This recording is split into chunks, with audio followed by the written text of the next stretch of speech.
Like many people on this journey, raising our own chickens for meat and eggs was one of the first steps we took into the homesteading way of life here in Ireland. Although easy to manage, there are oftentimes more eggs than we simply know what to do with. Whether it's honey from beekeepers or excess fruit and veg from market gardens, honesty boxes and donation stands are a common sight now on back roads and country lanes nationwide as homesteaders offer their fresh produce to the local community. So today I'm building our Irish honesty box. My name is Mike and this is our Kilkenny Homestead. We had a lot of pallet wood left over from various projects over the last while, so I rummaged it all out to see if I could get just one more build out. But before I could do that, I had to clean it all off to get the years of dirt and grime off that wood. Pressure washer is a great way of doing this.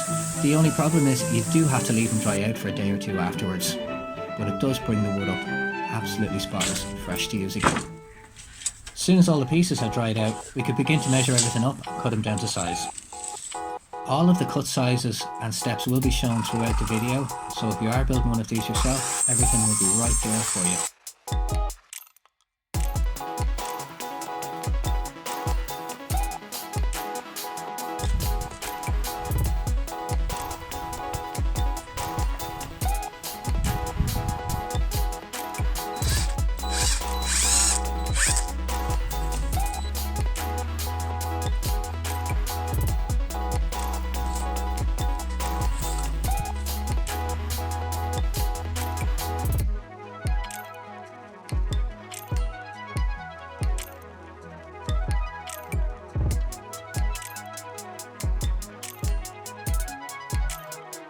I knew I wouldn't have enough boards to do a full box, but I did have some polycarbonate left over in the shed from the tunnel builds, and I thought maybe it would be better looking if I could have some see-through walls on the side and on the front. That way light could shine through and make it look a bit prettier, and then you can see what's inside it as well and all that kind of stuff.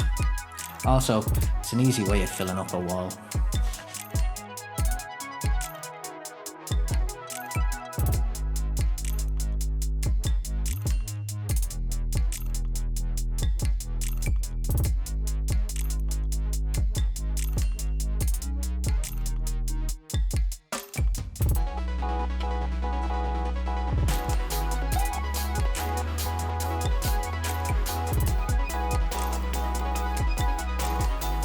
The lid of the box needs to be at an angle so that rainwater doesn't pool on top of it.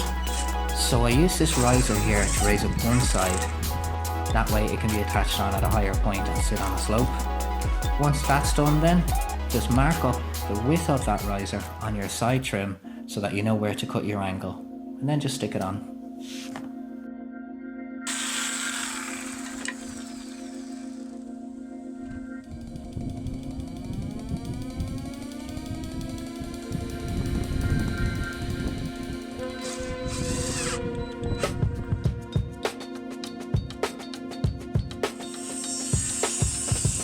Being slightly limited with material, I took 2 planks and cut them in half lengthways down the middle so that I could use them for the frame, as I needed to make 2 box sections to sandwich a sheet of polycarbonate between. So the 2 sides of that then weren't cut in half, they're just the original 39 by 10. To screw them together then, just screw in through the ends. And this, unfortunately, is when disaster struck. I forgot to hit record on the camera, making the second frame and putting it together. Sorry, but this is what the lid should look like when it's finished.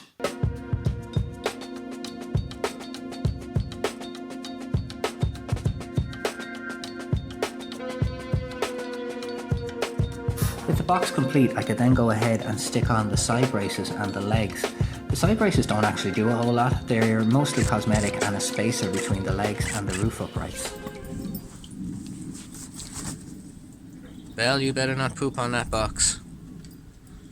Thank you. The uprights for the roof didn't need to be cut at all. They're the 120 centimeters long as they came off the pallet. They just needed to be cleaned down and they were ready to go. A couple of hours later and it's starting to take shape.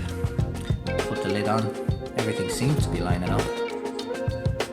But late in the day, dogs want to play, the sunset is fast approaching. Time to call it quits for today.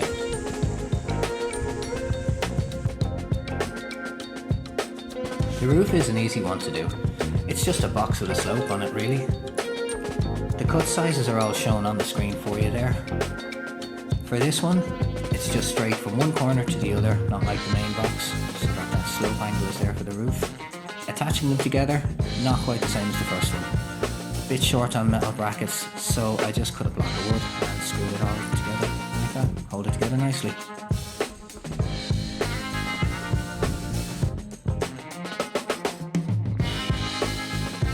Fitting the roof again is pretty straightforward and fairly easy. Just slide it down until it's all the way and screw it in place. However, it's not quite strong enough yet, so I do need to make some supports for it. Running out of wood, I just grabbed whatever scraps were left, put 45 degrees on each end, and screw them into place.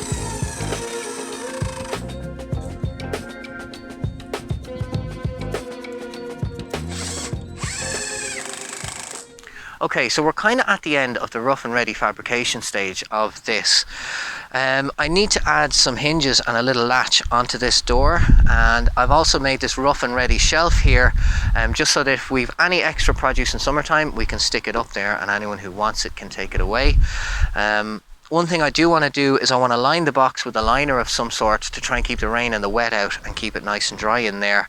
And I also am going to paint it with my good old friend Ron Seal Fence Life. It says one coat, but you'll need to do 2 or 3 of these.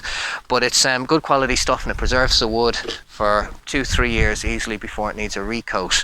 But before I can do any of that, there's a couple of the 6x90 screws which are protruding, so I've just got to cut all of them flush so that nobody cuts their hand and that the box is nice and safe. So let's crack on.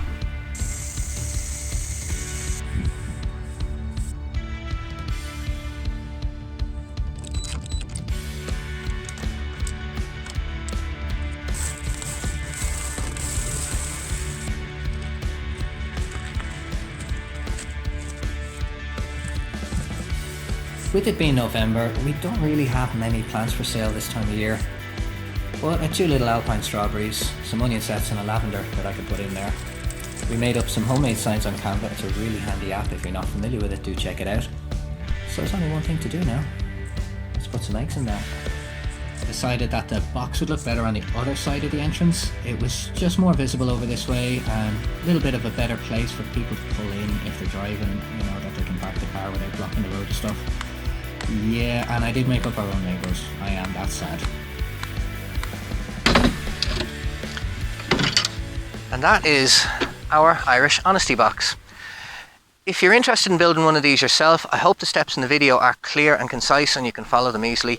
If not, just let me know in the comments and I'll be happy to help you out. I do hope you've enjoyed the video, and if you happen to be passing by this way, do stop by and get yourself some eggs. They taste much better than the supermarket ones, and that's a fact. Thank you very much for watching. Don't forget to subscribe to the channel. Hit that like button if you've enjoyed the video. Otherwise, do take care of yourselves, folks, and I'll see you next time.